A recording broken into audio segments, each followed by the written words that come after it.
So, guys, gonna go over some of my trades from today.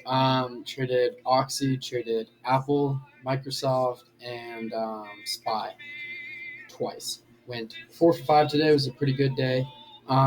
It was very choppy on Spy, but we were able to take advantage on some pretty nice trendline moves. Pretty much just use trendlines today, not really any indicators.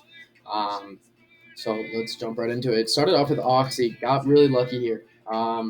I did learn a pretty good lesson. I'll show you guys what that is. I had this trend line drawn on Oxy, and pretty much what I did is once this candle closed above, I was like, all right, I'm going to go long here. Um, and you can see, you might be looking at this and like, how did you get a winning trade out of this? Well, I was actually very conservative, and since it is Thursday and I'm taking a Friday con on Oxy, they move very quick. And I was able to get 15% just off of this move. I got in a pretty good entry around 63.8. This actually went all the way up to 64.2 on one candle. So that is 40 cents. And that's plenty to get 15-20%. So I think I did sell around 15%. I sold on this pop just because we were in the supply zone right here.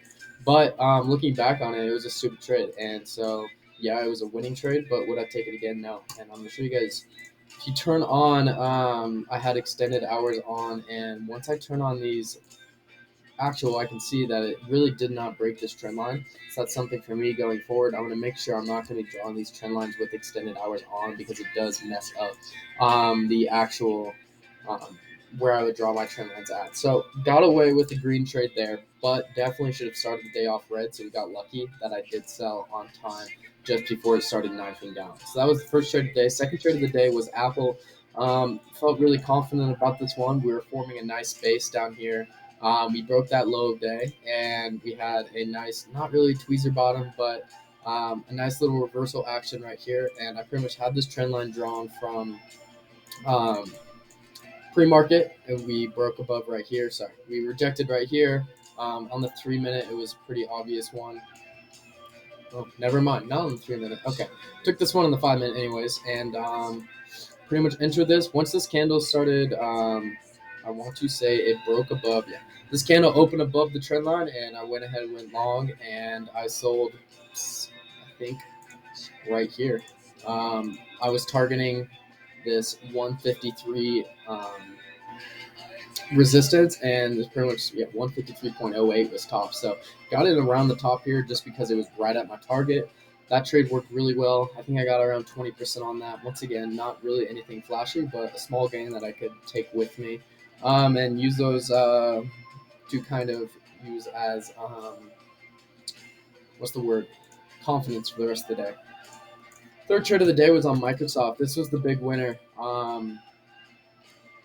It was forming, it had lots of relative strength, and it was forming a nice base at this 239 kind of 0.3 area. And I was targeting this trend line. Once we got this trend line break, I went long right here. We had this inverted hammer, almost got shaken out, but no reason to sell. We were still above the trend line, and we went ahead and we made a big move right here.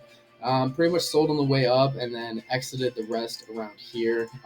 It was looking a little bit weak. Spy was kind of rejecting, chopping around, so didn't hold for all this, but did get this move right here.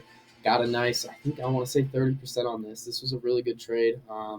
This big candle right here really got the comps moving. So was 3 for 3 heading into a trade on Spy and ended up getting a loss here. And looking back on it, I can definitely see why. Um, it was one of those days where pops were getting sold off quick. We had a huge right there, we had another one right here, and then we had a bottom one right here, and then another top one right here, and then a top one in the day. So it was one of those days where if you're chasing those breakouts or breakdowns, you're getting burned. So I did end up chasing this breakdown, and I will show you why. I had this breaking this resistance right here. For me, it looked like it was breaking above this trend line. Sorry, that's not where I had this trend line drawn. I had this trend line drawn on this wedge right here, and I had it drawn from the top. I want to say right here. Sorry, this is a rough estimate. I can go back and look at my notes, but had it around right here. We had a nice little wedge. It was a wedge breakout, but it ended up just knifing right down. And once it had this kind of toppish look in right here, same look that we had right here, I went ahead, exited for a loss. no problem. Looking back on it, no, I shouldn't have taken that because I was trying to play a breakout right in the middle of a choppy time of the day.